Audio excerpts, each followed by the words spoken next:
ஒரு போர்க்களம், ஒரு மனிதர் இப்ப எதிரிகளுக்கு மத்தியில் எதிரி படைகளுக்கு உள்ளே புகுந்து வீர தீரமாக யுத்தம் செய்வார். எதிரி படைக்கு உள்ள போய் ரொம்ப தீரமா போர் செய்வார். பாக்குறவங்க எல்லாம் சொல்லுவாங்களாம், இன்றைய போர்ல இவரை போன்று பராக்கிரமசாலி பெரும் வீரர் யாரும் இல்லை என்று சொல்லுகிற அளவிற்கு உயிரை துச்சமாக மதித்து எதிரிகளோடு யுத்தம் தொடர்ந்து ஆட்களை சுழற்றுகிறார். பார்த்தவங்க பாராட்டி சொல்லுவாங்களாம், இவர் கண்டிப்பா சொர்க்கவாசியா தான் இருக்கும். நபிகள் ஸல்லல்லாஹு அலைஹி வஸல்லம் திருவாய் மலர்ந்து சொல்லுவார்கள், இன்னமும் மின் அகலினார், இவர் நரகவாதி அப்படின்னு சொல்லுவாங்க. கேட்டவர்கள் அப்படியே திடுக்குற்று போவார்கள். இவ்வளவு வீரதீரமா போர் செய்யறாரு, இவர் நரகவாதியா? ஆனால் நபிகள் நாயகத்தின் வார்த்தை சத்தியம், என்றைக்கும் பொய்யாகாது. இதை கேட்ட ஒரு சஹாபி அவர் பின்தொடர்வார். அவர் போராட்டத்துக்கு போவார். அவர் அப்படியே ஃபாலோ பண்ணியே போய்கிட்டு இருப்பார். ஒரு கட்டத்துல எதிரிகளின் வாட்கள் இவரை துளைத்து எடுக்கும். பெரும் காயங்களுக்கு மத்தியில் வலியோடு வந்து அமருவார். ஒரு கட்டத்துல வலி அதிகரிக்கும். வலி தாங்க முடியாம தனது வாளை தரையில் நட்டு வைத்து அதன் கூரிய முனையால் தனது இரு புஜங்களுக்கு இடையில், மார்புகளுக்கு இடையில் உள்ளே செருகி தற்கொலை செய்து கொள்வார்.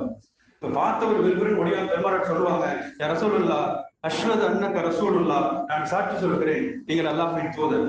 பெருமானார் என்ன என்று கேட்கிறப்ப நடந்ததை சொல்லுவார்.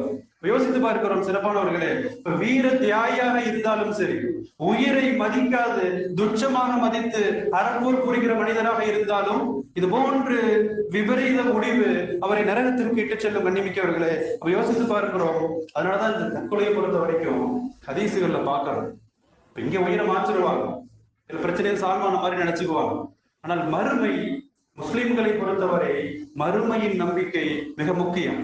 இப்ப மறுமையை கண்முன்னே வைத்து வாழ கடமைப்பட்டிருக்கிறோம். கண்ணிமிக்கவர்களே, உலக வாழ்வு எத்துணை பெரும் துன்பம் துயரமாக இருந்தாலும், ஏழ்மை வறுமையாக இருந்தாலும் ஒரு நாள் முடிவுக்கு வரும்.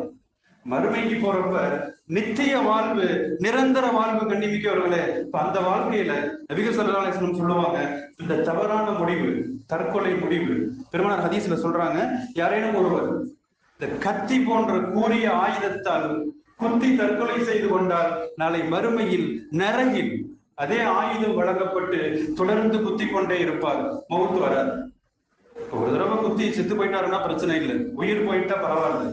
ஆனால் நரகில், நரக நெருப்புகளுக்கு மத்தியில், கொழுந்து விட்டிருக்கிற நெருப்புக்கு மத்தியில் கத்தியால் தொடர்ந்து குத்தி குத்தி வேதனை, தொடர் வேதனை, நிரந்தர வேதனை.